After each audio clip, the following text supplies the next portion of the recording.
For today's video, I want to talk about my overtime thought process. And as an example, I'm going to use the game from the video I used previous to this one. That one was taken from my stream. So if you want to see what happened live in its entirety, you can check that out. I'll put a link below. But otherwise, I want to talk about what I did in this match to try and control the momentum and help us secure a win, despite the fact that we had a minute and they had 2 minutes and 13 seconds. With that being said, we're going to jump right into it.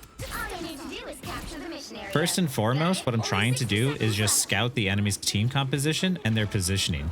What I really want to do in this moment is play very, very careful because of the fact that a single death from anyone on our team could mean that we don't get the chance to properly push. So I'm not trying to take any crazy risks. As I push up and I see that the tank is here, I start to apply pressure to him to try and provide more space for my tanks to walk up as well.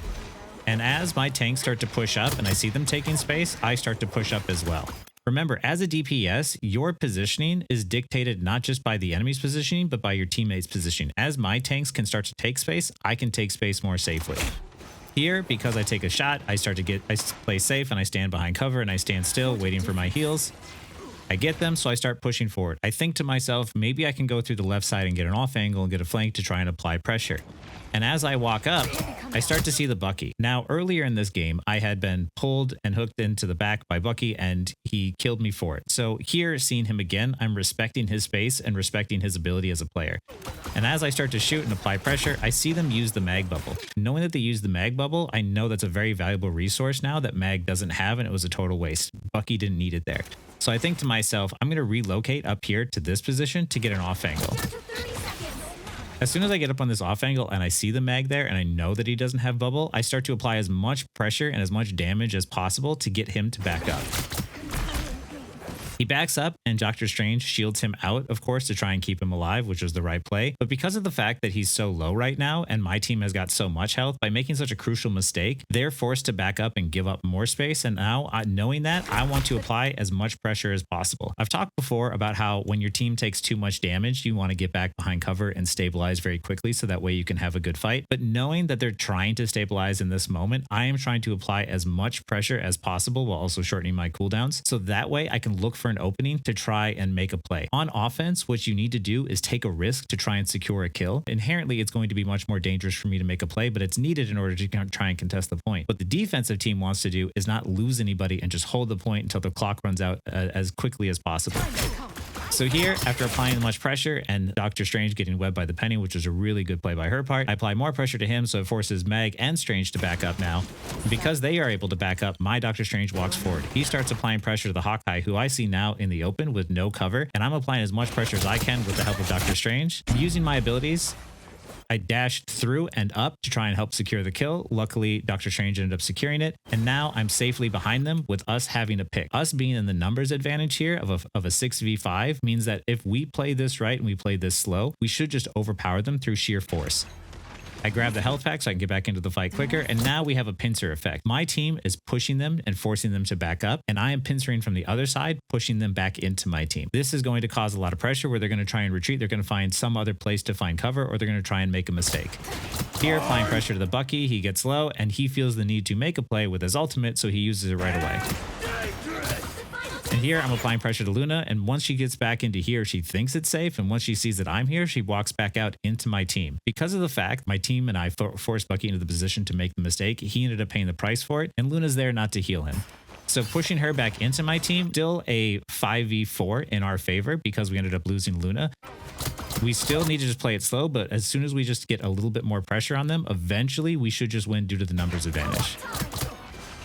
Seeing that we're down to support, Cloak decides to make a play and ult onto the point. It's a really good idea, but in this exact moment, I know that we have a cloak and I know that they have a cloak. So I decide to change target prioritization and find the cloak, because if my cloak ulted, that means their cloak is probably close to ult as well. So I start applying pressure to her, and as she uses her abilities, I see her location, I call it out to my team, and Phoenix ends up getting the hit after my call out. Now, knowing that they don't have any of their supports and they're down people on the point, it's just about cleanup from here. Securing the kill on the Strange. I'm staying on point. I'm watching all my sides, making sure nobody's going to come out for a last second touch. And here, looks like we're in the clear. We've secured the point. Now we've secured the point, I'm going to push up to try and take as much space as possible without the risk of dying. Applying pressure. Applying pressure. I'm getting close to my ult and I noticed that here, so I want to try and make a play to try and either force another pick to give us an advantage or force them to use an ult in defense. As soon as I have my ult and I have both of my dashes available, I dash up to ult the enemy team. I force a defensive ult. And the reason why this gives us an advantage because of the fact that usually how it works is whoever uses their defensive ult first ends up losing the fight because we'll have extra immortality time in our defensive ults. So that way we can just naturally win the fight if we just play it smart. So here, once I forced the ult, I did my job. I just try to get out. Now I back up with my team in order to just try and play slow and try and just survive this ult and try and overpower them after it ends.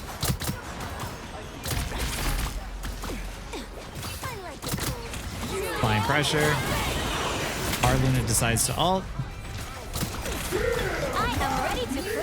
Hearing Meg is going to ult, I know that he's going to aim for the Luna, so I want to get away from her. Unfortunately, he ends up getting the Luna, which kind of defeats the purpose of me forcing an ult early. We no longer have the advantage anymore. So I'm applying pressure to their backline. And I try to target the Bucky first because he's the closest squishy in my LOS that I can see, but Mag has a really good bubble on him. I start applying pressure to the rest of the team.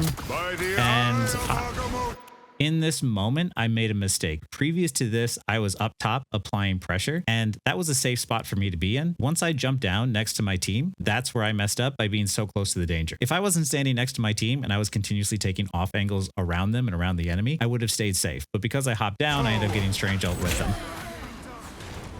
And then the Doctor Strange ends up cleaning us up, but it's okay. We had 1 minute and we still managed to cap the point and push the objective at least a little bit, which is really, really good for us.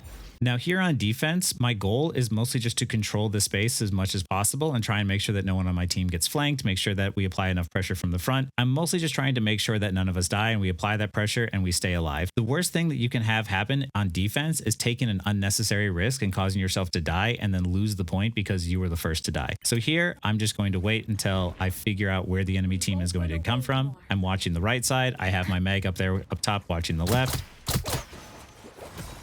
I'm not going to try and do anything crazy, right? I'm just trying to wait and see what I'm going up against. So here I go to try and take an off angle by controlling the right-hand side.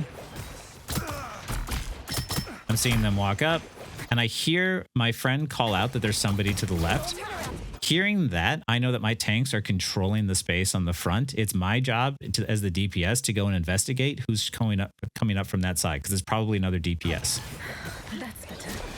As I peek out, I see that it's the Phoenix, and I just start applying pressure to let her know that it's not a safe place for her to be. A lot of times what you're trying to do as a DPS is sneak around someplace to get an off angle, to get a quick, easy kill, and then get back out. What I'm trying to do is trying to make sure that that doesn't happen, because all we want to do right now is just survive. By me surviving and applying pressure, even though I don't get the kill, I push her back. And I don't want to dash up there and try and duel her and ego duel her, because then I'd be outside the LOS of my team, and then I would just coin flip it to see if maybe I get the kill and I secure more time, or maybe I end up dying and the enemy team ends up taking the point. It's not worth the risk, so instead pushing her back is all I want to do.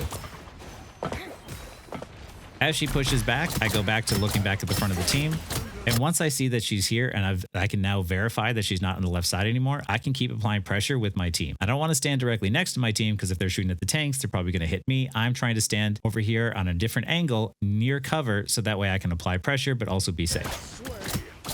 Here I'm applying pressure to the Phoenix, and during this time our tank ends up getting a kill on the Luna, which means that in this 6v5 we have a huge advantage, especially because that is one of their supports. So I'm telling them apply as much pressure as possible. It doesn't even matter if you're shooting the tanks, just apply pressure, pressure, pressure. We're just going to try and walk through them as a team collectively using our numbers advantage. So here we're applying pressure, continuously pushing them back because once again they don't have a support. And as we do that, our Magneto ends up getting another kill on the Hela here, which means that now in this 6v4, we just walk them down, as you would say. Walking them down means just what it sounds like. We're just going to walk through them, apply as much pressure as possible, and try and see if we can't get more staggers. There goes a third. Now it's a 6v3. I'm applying more pressure to the tanks and I'm charging my ult. At this point, I notice my ult is getting really, really close to being full. And as a DPS, you normally don't charge ults very quick. So when it does happen this quick, I kind of want to get it and use it as quickly as possible. So I'm applying pressure to the tanks.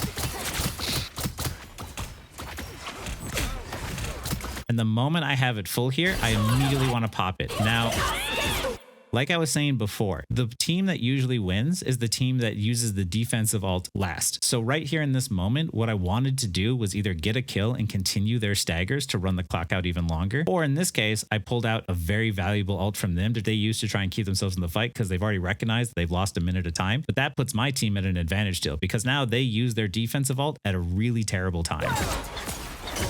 Seeing that I got it out, I got out, I get out, I cloak, I get away.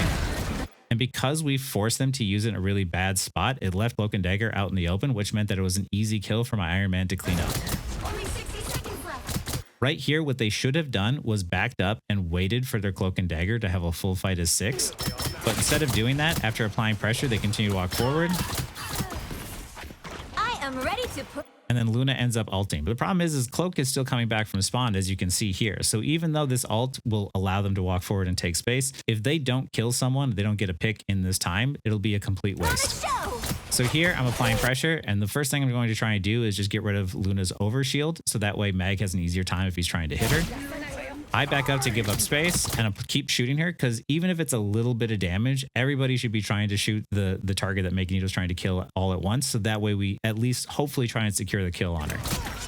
Luckily, she ends up getting blown up by the penny mines, which is really unfortunate. But as you can see from the very get-go, the moment that they lost one person, it's just been a continuous stagger one after another, which is really, really bad when you have such a limited amount of time.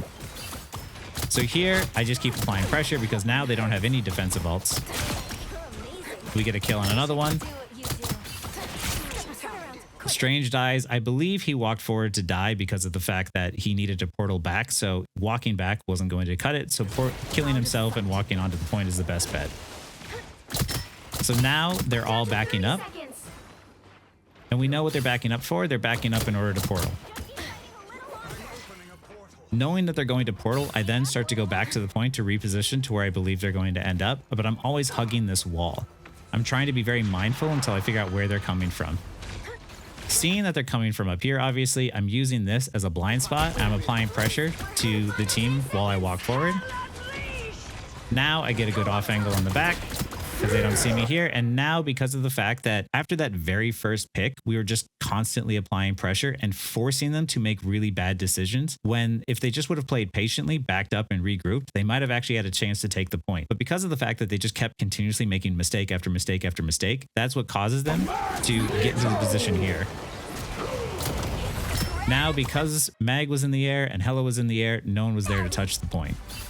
Despite this game's toxicity level and how bad it got, once I was able to mute everyone on my team, and both for voice and text, I was able to focus on the fundamentals and remember what I was always trying to do, which is try to get to an off angle, try and apply pressure, look for someone to make a mistake, don't make mistakes myself, and just focus on what I needed to do to win the game. Sometimes just tuning everything out so you can focus is what you need in order to win, and what helped me with this game. And hopefully you were able to learn something from this and you found it helpful. If you have any questions, please leave them down below.